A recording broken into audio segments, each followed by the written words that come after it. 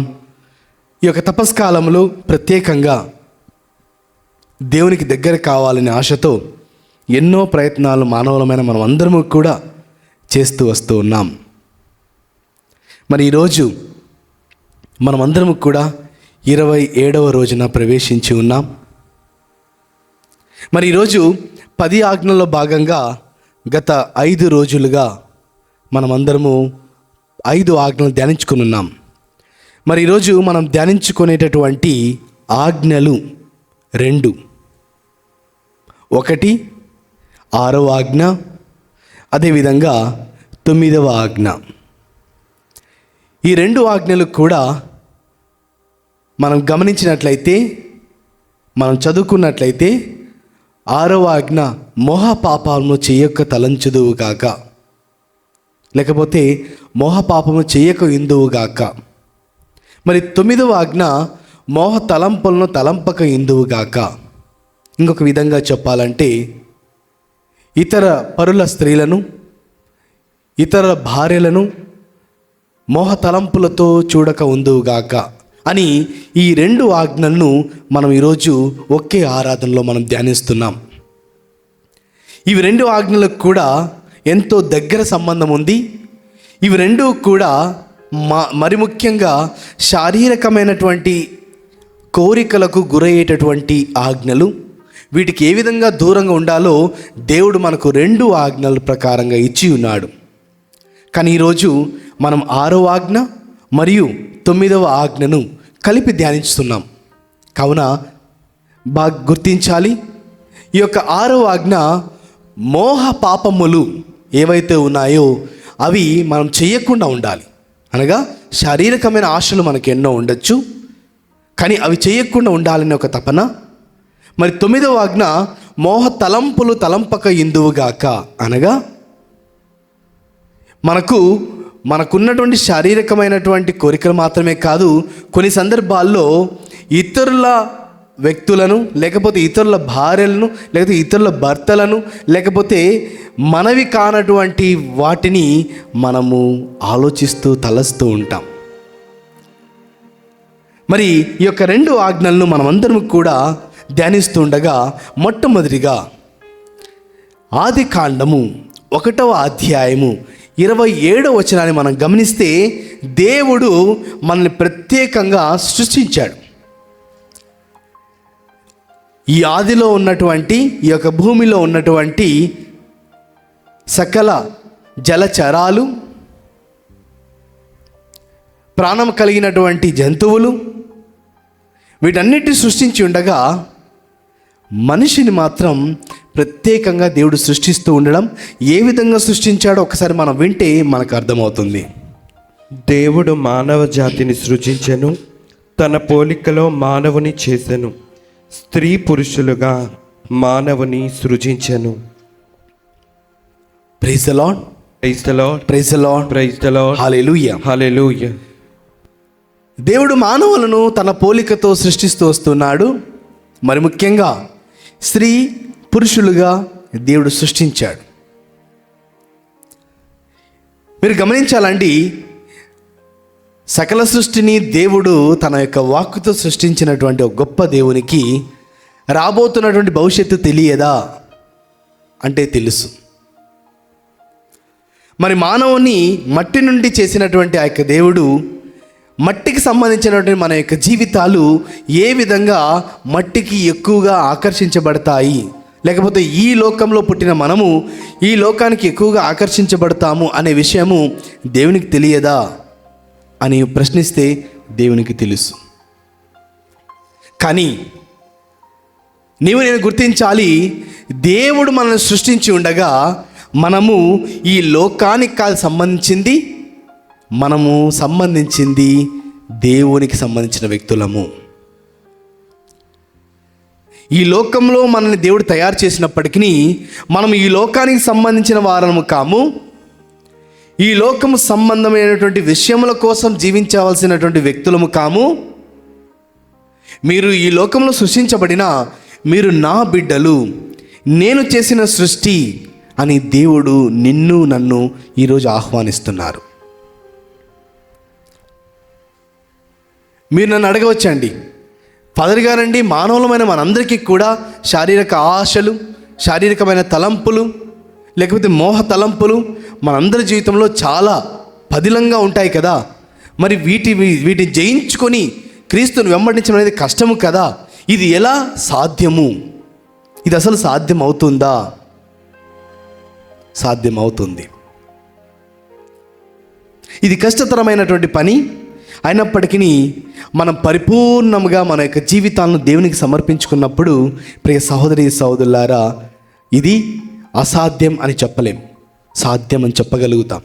కేవలం మనం దేవుని పరిపూర్ణంగా తెలుసుకున్నప్పుడు, దేవునికి మన యొక్క శరీరాలను, మన యొక్క శరీర ఆశలను దేవునికి సమర్పించుకున్నప్పుడు దేవుడు దాన్ని సుసాధ్యం చేయగలుగుతాడు.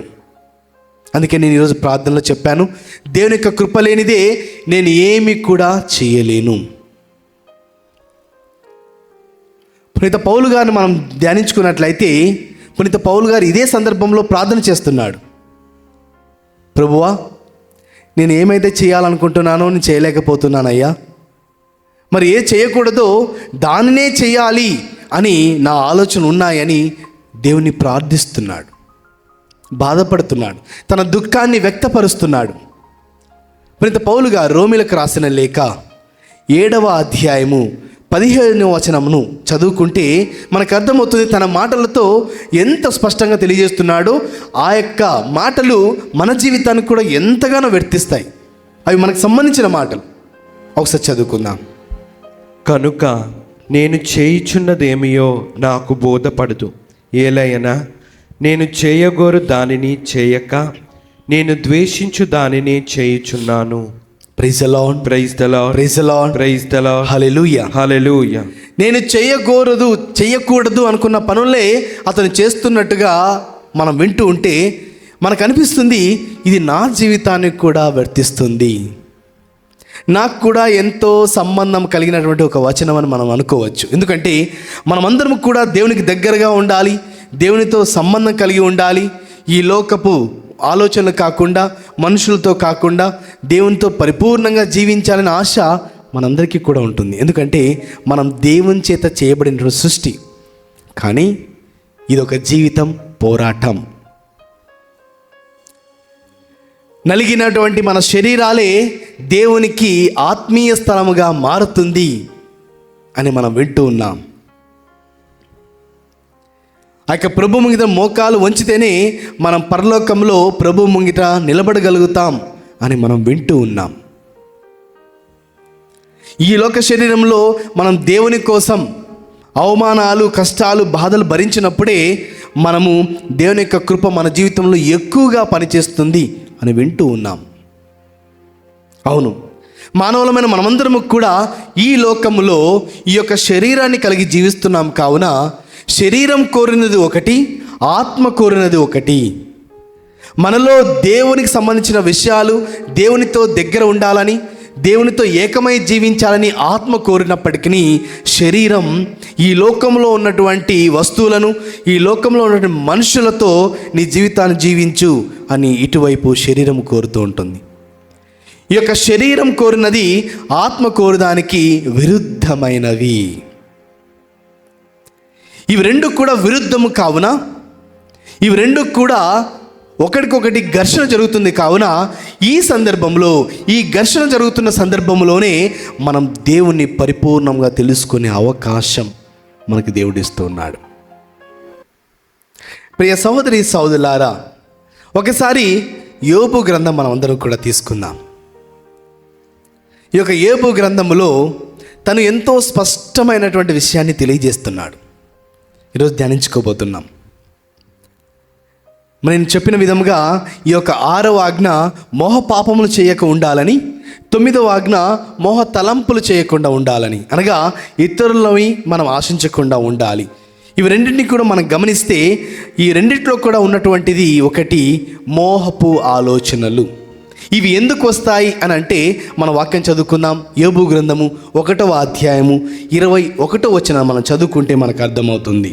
నేను దిగంబరుడు గాని తల్లి కడుపు నుండి వెలువడి తిని, దిగంబరుడు గాని ఇచ్చటి నుండి వెడలిపోయేదను. ప్రభు ఇచ్చెను, ప్రభువే తీసుకొనెను. Praise the Lord, praise the Lord, praise the Lord, praise the Lord, hallelujah, hallelujah, hallelujah, hallelujah. మానవులమైన మనమందరము కూడా దిగంబరులుగానే ఈ లోకంలో జన్మిస్తున్నాం. వెళ్ళేటప్పుడు కూడా దిగంబరులుగానే మనం వెళ్ళిపోతున్నాం. అనగా ఏమీ లేనటువంటి వ్యక్తులుగా, ఏమీ లేనటువంటి నేను ఈ లోకానికి వచ్చానండి. అదేవిధంగా ఏమీ తీసుకోకుండా ఈ లోకం నుంచి నేను వెళ్తున్నాను. ఇప్పుడు నేను ప్రశ్నించవచ్చు, మన మానవులమైన మనం ఏమీ లేకుండా పుట్టినప్పుడు ఈ లోకంలో అనవసరమైనటువంటి విషయాలకు మనం ఎందుకు ఆకర్షించబడుతున్నాం? ఏమీ లేకుండా మనం వెళ్ళిపోతాం అని ఆలోచించినప్పటికీ ఎందుకు ఈ లోకంలో ఉన్నటువంటి వాటిని శాశ్వతంగా భావిస్తూ వాటి కోసం పరుగులు పెడుతున్నాం? ఈ యొక్క ప్రశ్న మనల్ని మనం ఒకసారి ప్రశ్నించుకోవాలి. ప్రియ సహోదరి సహోదరులారా, మనందరికీ కూడా అర్థం కావాలంటే ఒక చిన్న ఉదాహరణని తెలియజేస్తాను. మీరందరూ కూడా అయస్కాంతం చూసి ఉంటారు. ఈ యొక్క అయస్కాంతమును మనము మట్టి దగ్గర కానీ లేకపోతే వేరొక ఇనుము సంబంధించినటువంటి వస్తువుల దగ్గర తీసుకెళ్ళినప్పుడు అవి దూరంగా ఉన్న ఈ యొక్క అయస్కాంతం వాటిని ఆకర్షిస్తూ ఉంటుంది. అంతేకాదు, ఈ యొక్క అయస్కాంతమును మట్టిలో కూడా మనం రుద్దితే ఆ యొక్క అయస్కాంతం చుట్టూ కూడా చిన్న చిన్న పొడి రేణువులు లేకపోతే చిన్న చిన్న మట్టి అన్నీ కూడా ఏదైతే ఆకర్షించబడతాయో అవన్నీ కూడా అవంతకవే ఆకర్షించబడుతూ ఉంటాయి. ఈ యొక్క ఉదాహరణను నేను ఎన్నో సందర్భాలు ఆలోచిస్తుంటాను. నా జీవితంలో ఇలాంటి ఆలోచనలు, కష్టాలు వచ్చినప్పుడు నాకు అనిపిస్తుంటుంది, ప్రభువా, నీవు నన్ను ఈ లోకానికి పంపించావు, నీవు నన్ను ఎన్నుకున్నావు, నీ యొక్క బిడ్డగా వాడుకోవాలనే ఆలోచన నువ్వు ఎప్పుడో ప్రణాళికలో పెట్టుకున్నావు. మరి నన్ను ఎందుకు పునీత పౌలు గారు వల్ల చేయడం లేదు? ఎందుకు నాకు ఆ శక్తిని ఇవ్వడం లేదు అని ఆలోచిస్తున్నప్పుడు నాకు అనిపిస్తుంది, దేవుడు నాకు ఇచ్చే సమాధానం, అనిల్, ప్రతి విషయం నుంచి దేవుడు నీకు నేర్పిస్తున్నాడు, తొందరపడద్దు. ఒక్కొక్కటిగా దేవుడు మనకు చిన్నప్పటి నుంచి తల్లిదండ్రులు నడక నేర్పించి, మాట నేర్పించి, ఆ తర్వాత ఏ విధంగా చదువుకోవాలి నేర్పించి, ఒక్కొక్కటిగా వయసుకు తగ్గట్టుగా నేర్పిస్తున్న విధంగా దేవుడు తెలియజేస్తాడు. నీకు నాకు సమయ అనుకూలంగా దేవుడు మనకు నేర్పిస్తాడు. ప్రియ సహోదరి సహోదరులారా, గుర్తించాలి. ఈ సందర్భంలో మనం గుర్తు చేసుకుంటున్నాం, మానవులమైన మనమందరము కూడా ఈ లోకంలో పడిన తర్వాత ఎన్నో సందర్భాల్లో దేవుడు నాకెందుకు ఈ శోధనలు ఇచ్చాడు? ఈ సాతాను దేవుడు జయించలేడా? దేవుడే నిజంగా ఉంటే సాతానుకు బలం ఎక్కువ ఉందా, దేవునికి బలం ఎక్కువ ఉందా? ఈ లోకాన్ని సృష్టించిన దేవుడైతే ఈ లోకాన్ని పరిపాలిస్తున్న సైతాను ఎట్లా అవుతాడు? మరి దేవుని శక్తి ఏమైంది అని ఎన్నెన్నో ప్రశ్నలు మన మదిలో మెలుగుతూ ఉంటాయి. అంటే చాలామంది కుటుంబాల్లో ఇంత లోతుగా ఆలోచించుకునే అవసరం లేకపోయి ఉండవచ్చు. కానీ ప్రియ సహోదరి సహోదరులారా, మనం గుర్తించాలి, మనం ధ్యానించాలి. ప్రభువు దగ్గర కూర్చున్నప్పుడు ప్రభు మనకి ఎన్నో సమాధానాలు, ఎన్నో విషయాలు నేర్పిస్తుంటాడు. చాలామంది మనం ఏమనుకుంటామంటే ప్రార్థన అంటే దేవుని దగ్గర, దేవుని యొక్క చర్చిలో లేకపోతే గుడిలో కూర్చొని ప్రార్థన చేస్తే అదే ప్రార్థన కాదు. ప్రార్థన అనేది నువ్వు ప్రయాణం చేస్తున్నప్పుడు చేయొచ్చు. నువ్వు అన్ని సందర్భాల్లో కూడా ప్రార్థన చేయడం అంటే దేవునితో సంబంధం కలిగి మాట్లాడుతుండడం, దేవునితో సంభాషిస్తుండడం. మరి ఈరోజు మనం అందరం కూడా ధ్యానిస్తూ వస్తూ ఉన్నాం. అదేమిటంటే, ఈ లోకంలో దేవుని చేత సృష్టించబడిన మనము ఈ లోకంలో ఉన్నటువంటి సాతాను శోధనలకు ఎందుకు గురవుతున్నాం? దేవుని యొక్క ఆలోచనలకు ఎందుకు గురి కాలేకపోతున్నాం? దీన్ని అర్థం చేసుకోవాలంటే ఆదికాండము 3వ అధ్యాయము మనము 1 నుంచి చదువుకుంటే మనకు అర్థమవుతుందండి, ఏ విధంగా ఆ సాతాను లేకపోతే ఆ సర్పము ఆదాము ఏవలను ఆకర్షిస్తున్నదో. వారిరువురు కూడా దేవుడు ఇవ్వబడినటువంటి ఒక ప్రపంచంలో పుట్టారు, శారీరకమైనటువంటి జీవితంతో ఉన్నారు. కానీ వాళ్ళు సాతానికి తొందర గురైపోయారు, సాతానుకు చిక్కిపోయారు. మరి మానవులమైన మనమందరం కూడా మనకు శరీరం ఉంది, మనకు ఆత్మ ఉంది. ఇవి రెండు ఉన్నప్పటికీ శరీరమే ఎక్కువ గెలుస్తుంది, ఆత్మ ఎందుకు గెలవడం లేదు అని అనిపించినప్పుడు గుర్తు చేసుకోవాలి, మనము కూడా అయస్కాంతంలాగా వెతుకుతూ వెళ్తున్నాం, పరుగులు పెడుతున్నాం. ఏమేమి నాకు ఆకర్షించబడతాయి, నువ్వు దేనికి ఆకర్షించబడుతున్నావు వాటి దగ్గరికి వెళ్తున్నావు. అవంతకు అవి రావడం లేదు. బాగా గుర్తుపెట్టుకోవాలండి. మనం ప్రశ్నించేది, దేవా నాకెందుకు ఈ శోధనలు ఇచ్చావు అని దేవుని ప్రశ్నిస్తాం. సాతాను శోధన వచ్చినప్పుడు సాతాన్ని ప్రశ్నిస్తాం, ఎందుకు నాకు ఈ శోధనలు ఇస్తున్నావు అని సాతాన్ని ప్రశ్నిస్తున్నాం. మనల్ని మనం మాత్రం ఎప్పుడూ ప్రశ్నించుకోం.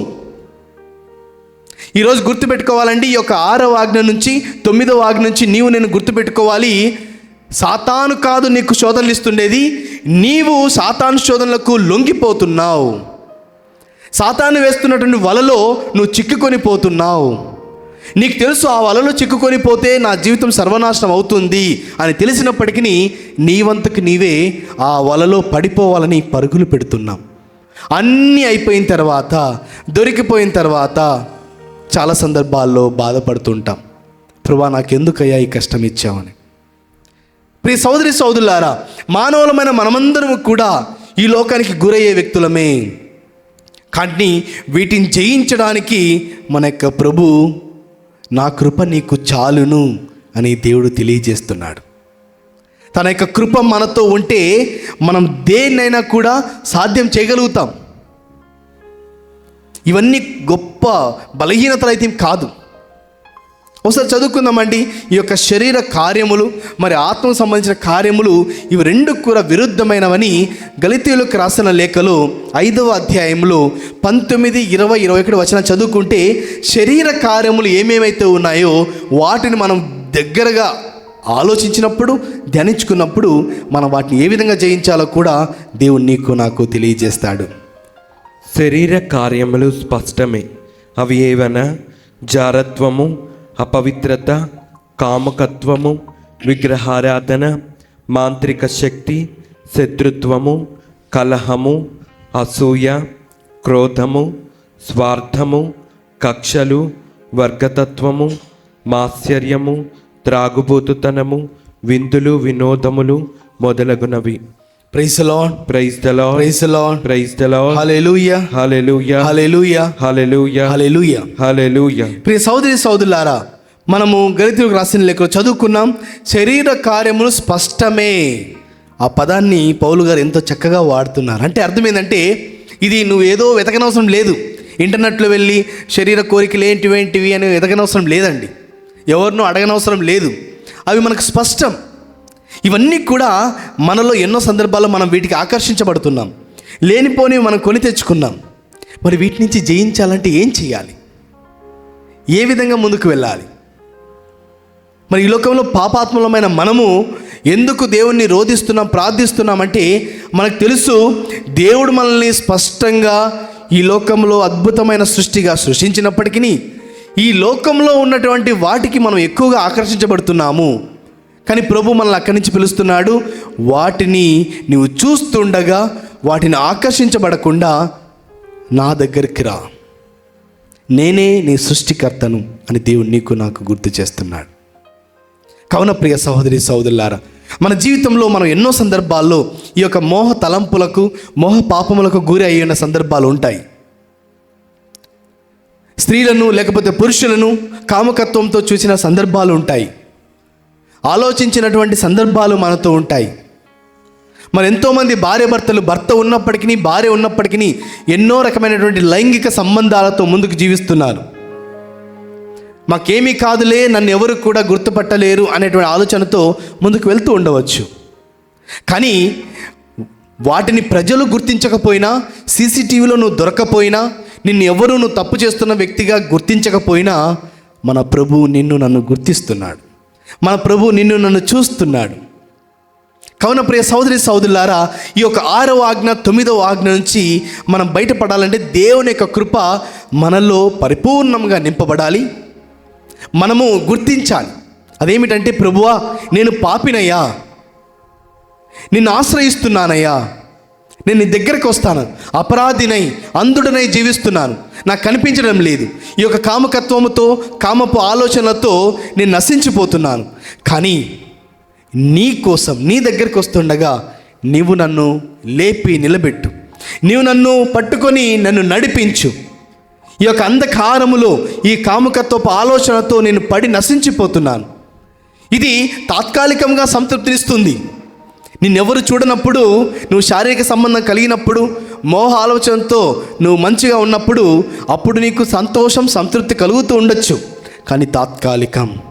అదే తప్పులు నిన్ను కొన్ని సంవత్సరాల తర్వాత పట్టి పీడిస్తాయి. మనం ఈ పాట ద్వారా వింటూ ఉంటామండి. ఈ పాటను మనం పాడుతూ ఉంటాం. నా పాపం నా వెంటనే వచ్చును.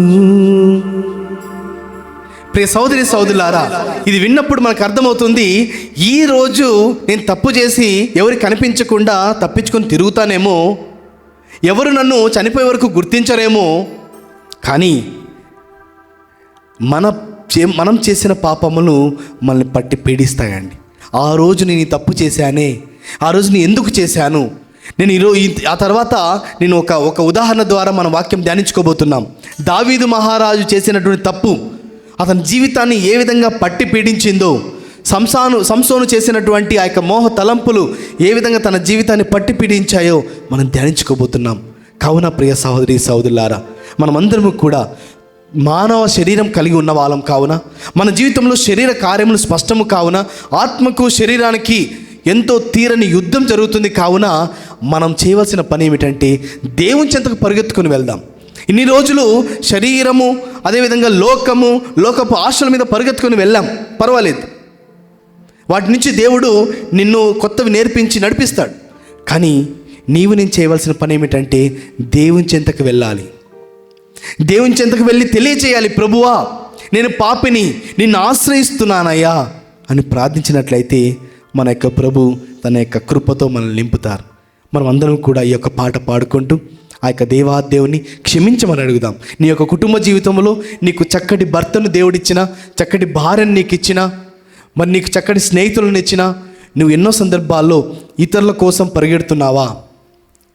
ఈ లోకంలో ఉన్నటువంటి ఈ యొక్క శరీరమైనటువంటి కోరికల కోసం నువ్వు ప్రదేశం టు ప్రదేశం తిరుగుతూ ఉన్నావా? వేరు వ్యక్తుల దగ్గరికి వెళ్తూ ఉన్నావా? ఇలాంటి పాపాలు చేస్తున్నట్లయితే ఈ సమయంలో మనం క్షమాపణ అడుగుదాం. ఈ యొక్క తపస్కాలంలో దేవుడి నుంచి పాప క్షమాపణ పొందుకునే గొప్ప అవకాశం దేవుడి యొక్క ఆజ్ఞల ద్వారా ఇస్తున్నాడు. 6వ ఆజ్ఞ మరియు 9వ ఆజ్ఞ. ఈ పాట ద్వారా దేవుని క్షమాపణ అడుగుదాం. దేవుని నుంచి కొత్త జీవితాన్ని కోరుకుందాం.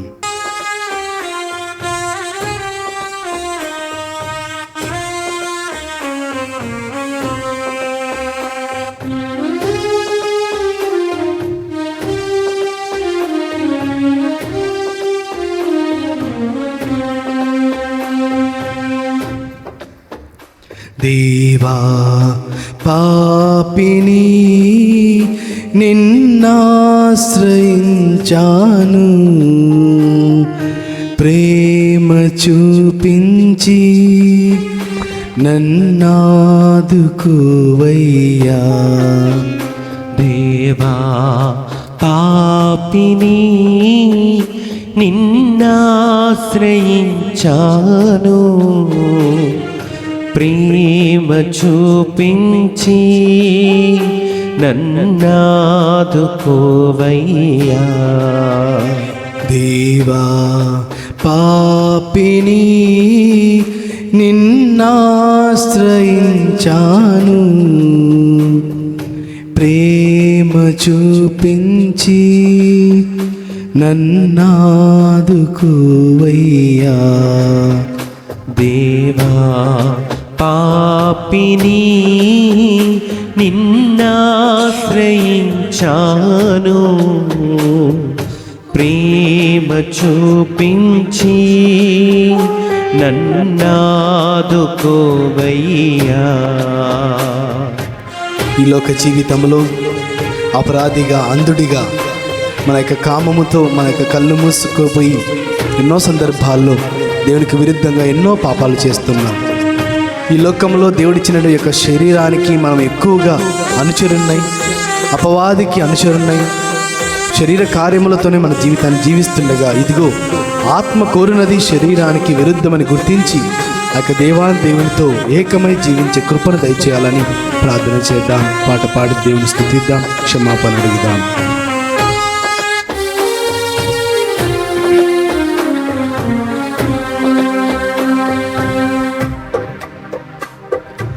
అపరాధినై అంధుడనై అపవాదితో అనుచరునై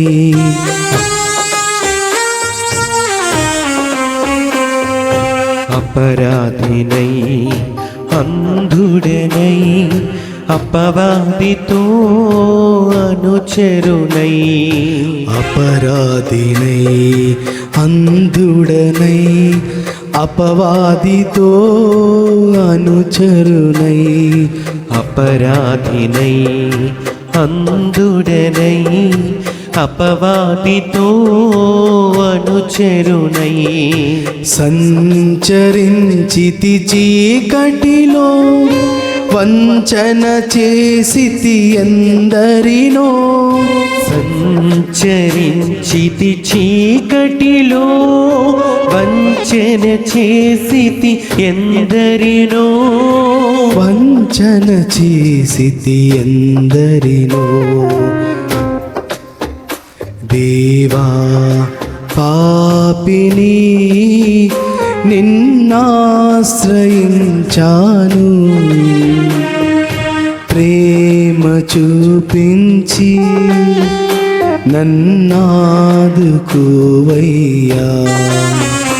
దేవా పాపిని నిన్నాశ్రయించాను, ప్రేమ చూపించి నన్నాదుకోవయ్యా. దేవా పాపిని. ఆ యొక్క ప్రభు కలువరిలో మన కోసం మరణించాడు. ఇదిగో ఈ లోకంలో శరీర కార్యములను జయించాలంటే, ఈ లోకపు ఆశను జయించాలంటే మనకు నేర్పించిన ఒకే ఒక మార్గం శిలువ మార్గం. మన యొక్క శరీరాలు శిలువ భారము చేత నలిగిపోయినప్పుడే మన యొక్క ఆత్మలు ప్రభు యొక్క సన్నిధిలో సురక్షితంగా ఉంటాయని గుర్తించాలి. ప్రభు మన పాపముల కోసం శిలువను మోసి మరణించాడు. మరి మానవులమైన మనము కూడా ఈ లోక జీవితం వైపు మనం ఆకర్షించబడుతున్నప్పటికీ, ఈ లోక కోరికలే శాశ్వతమని తలంచినప్పటికీ, నన్ను ఎవరు చూస్తారులే, నన్ను ఎక్కువ చెప్పేవాళ్ళు ఎవరు లేరు అనే భ్రమలో ఈ యొక్క తాత్కాలికమైన సంతృప్తి కోసం పరుగులు పెడుతున్నట్లయితే గుర్తించు, ఇది కష్టతరమైన దేవుని కోసం నేను ఈ త్యాగం చేయగలగాలి. స్వచ్ఛమైన జీవితం నేను జీవించగలగాలి, దేవునికి అనుగుణంగా జీవించాలి అని మనం గుర్తు చేసుకుందాం. సిలువను మనం కూడా మన జీవితంలో మోయాలని దేవుని అడుగుదాం.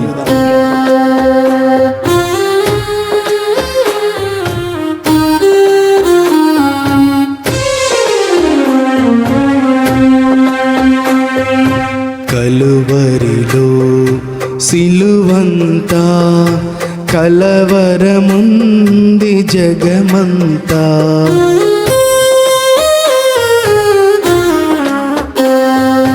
కలువరిలో సిలువంతా కలవరముంది జగమంతా.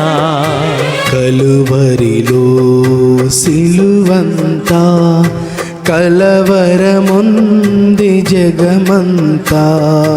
కలువరిలో సిలువంతా కలవరముంది జగమంతా. పాపినైన నా కొరకు మరణమునే భరించితివే. పాపినైన నా కొరకు మరణమునే భరించితివే. మరణముని జయించితివే దేవా. పాపిని నిన్నాశ్రయించాను, ప్రేమ చూపించి నన్నాదుకోవయ్యా. దేవా పాపిని నిన్నాశ్రయించాను, ప్రేమ చూపించి నన్నాదుకోవయ్యా. దేవా పాపిని.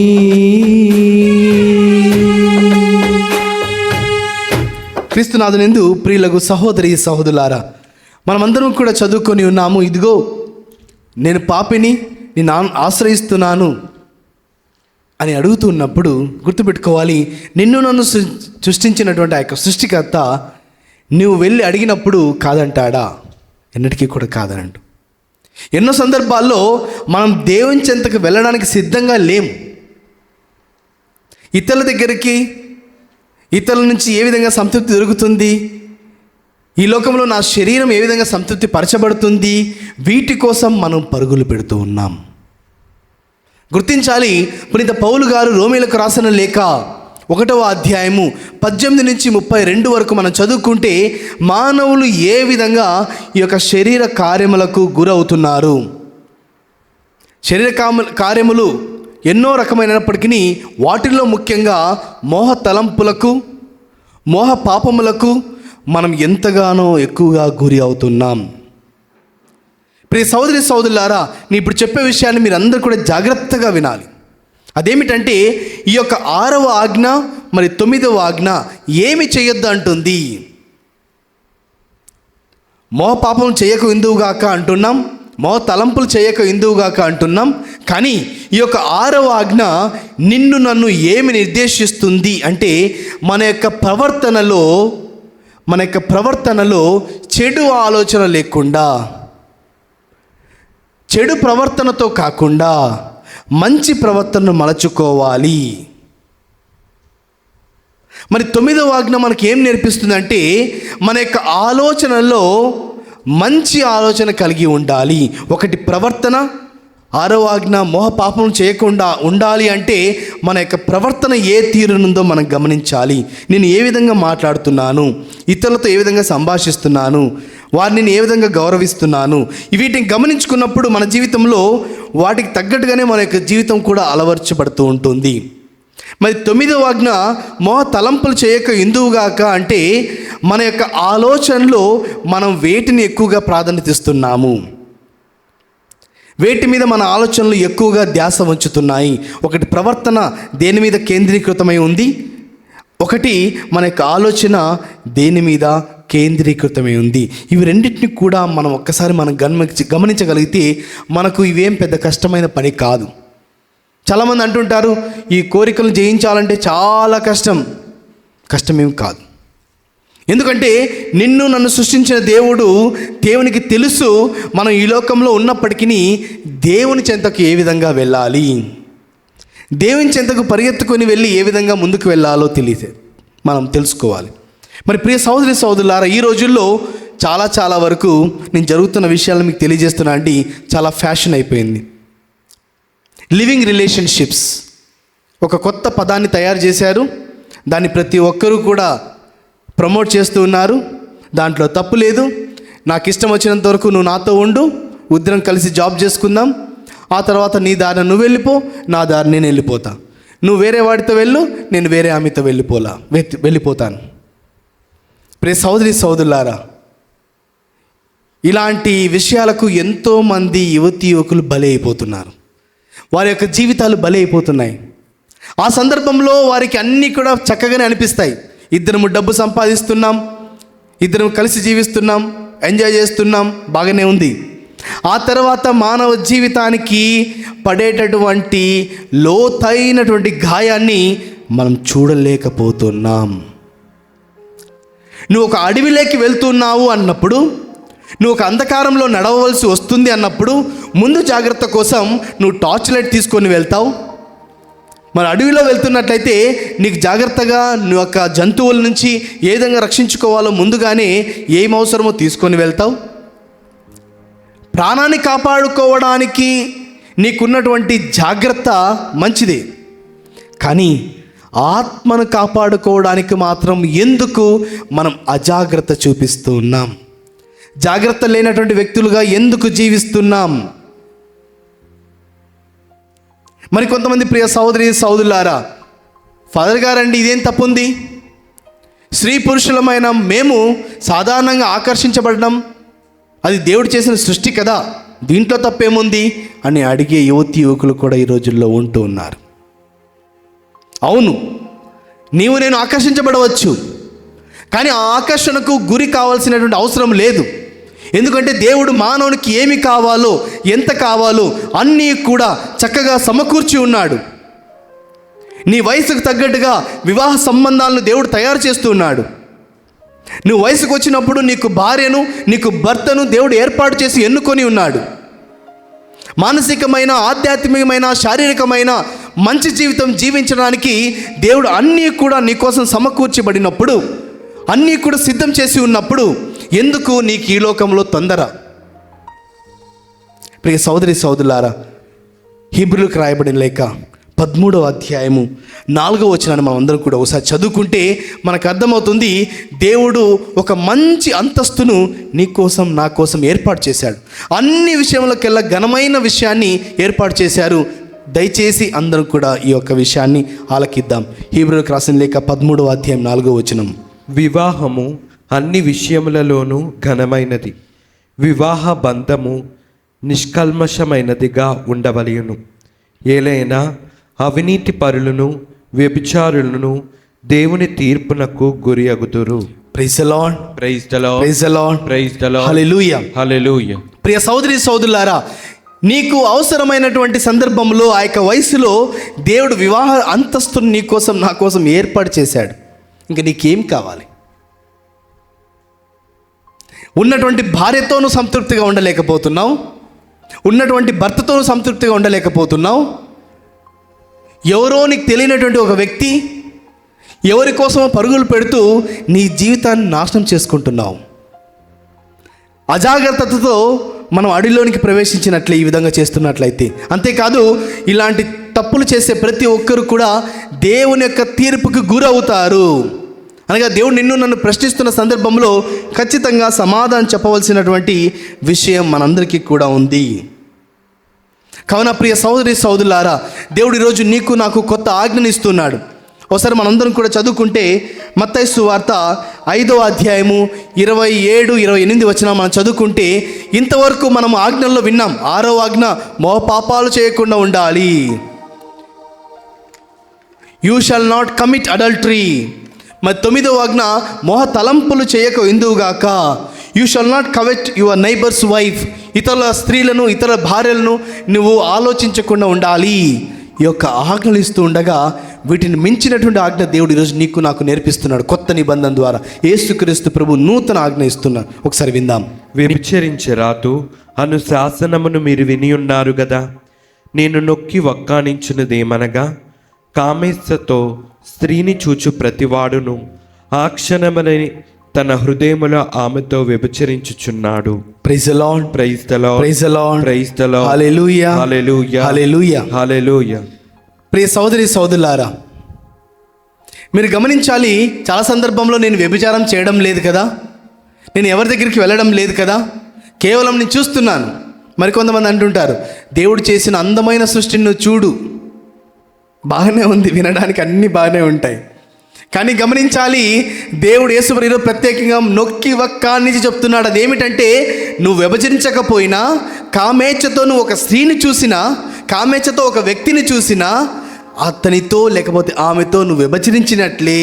అంటే అర్థం ఏంటంటే, ఎంతవరకు 6వ ఆజ్ఞ వ్యభిచరించకూడదు, 9వ ఆజ్ఞ ఇతరుల యొక్క భార్యను ఆశించకూడదు, తలంచకూడదు.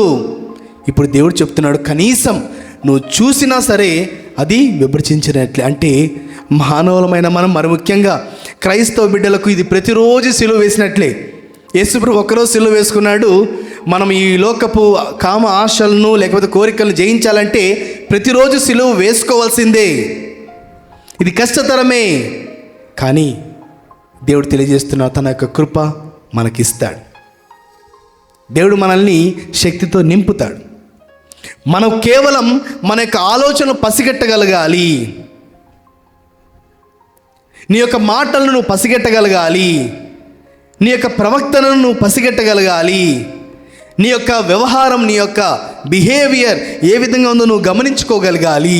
వీటిని ఎప్పటికప్పుడు నువ్వు గమనించగలుగుతున్నట్లయితే నువ్వు అజాగ్రత్త లేకుండా జాగ్రత్త పడే అవకాశం దేవుడు నీకు ఇస్తాడు. కావున ప్రియ సహోదరి సహోదరులారా, ఈ యొక్క 6వ ఆజ్ఞను, మరి 9వ ఆజ్ఞ ఈరోజు మనం ధ్యానిస్తూ ఉండగా మనం చేయవలసిన పని ఏమిటంటే, ఇదిగో ప్రభువా, నా యొక్క ఆలోచనలు వేటి మీద కేంద్రీకృతమైనాయో నాకు జ్ఞానం దయచేయి. నా యొక్క మాటలు, పిచ్చి పిచ్చి జోకులు. మరి ఈ రోజుల్లో చాలామంది యువకులు చాలామంది అతి ఘోరంగా బలహీన పరిస్థితుల్లో ఉచ్చుల్లో పడిపోయినటువంటి పరిస్థితి ఏమిటంటే పోర్నోగ్రఫీ, చెడు వీడియోలు, లేకపోతే ఫొటోస్.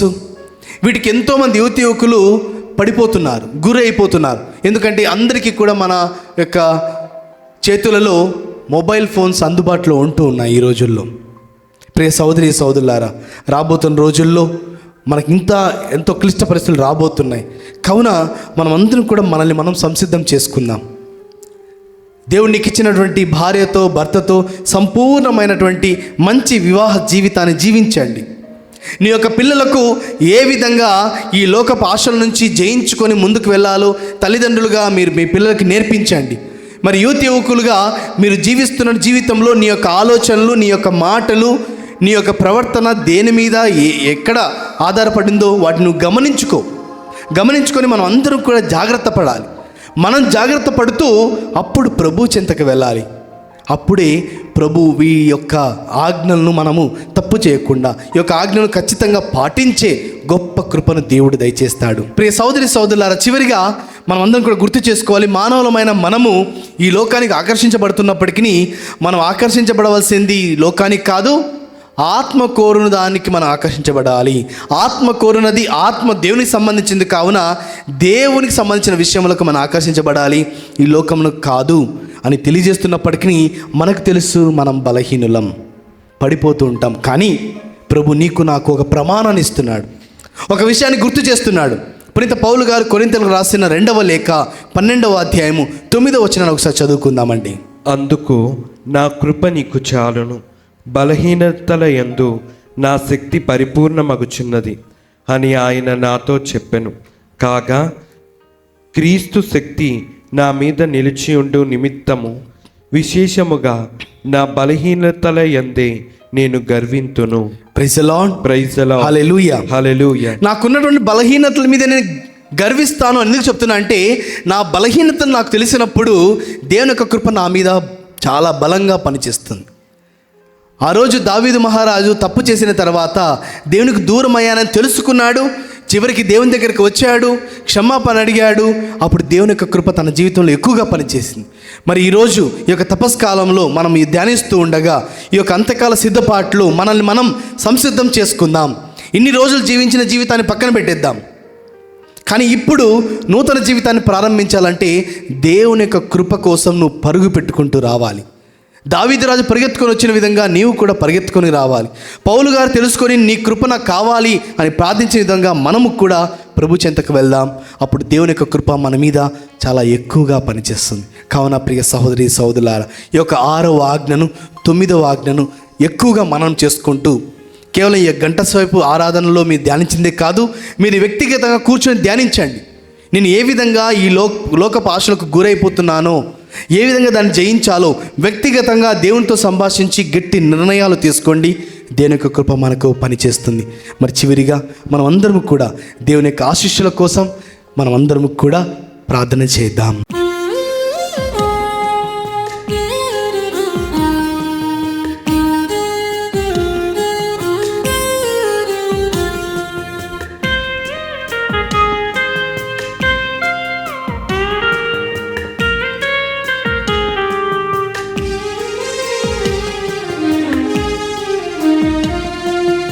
ఆరాధన ఆరాధన యేసయ్యా ఆరాధన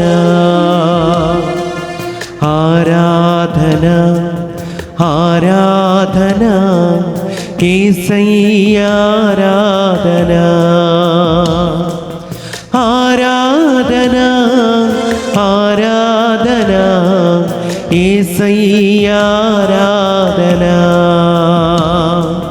ఆరాధన ఆరాధన యేసయ్యా ఆరాధన.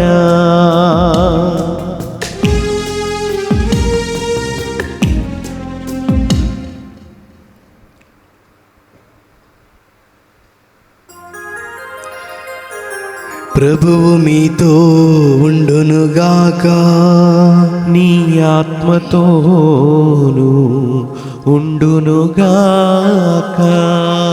సర్వశక్తిగల సర్వేశ్వరుడు పితా పుత్ర పవిత్రాత్మదేవుడు మనలందరినీ ఆశీర్వదించి సదాకాలము కాచి కాపాడుదురుగాక. ఆమేన్.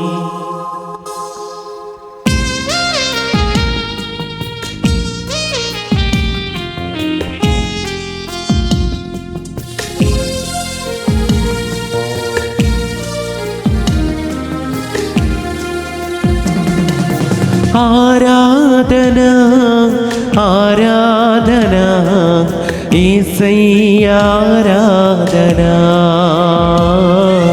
యేసయ్యా ఆరాధన యేసయ్యా ఆరాధన.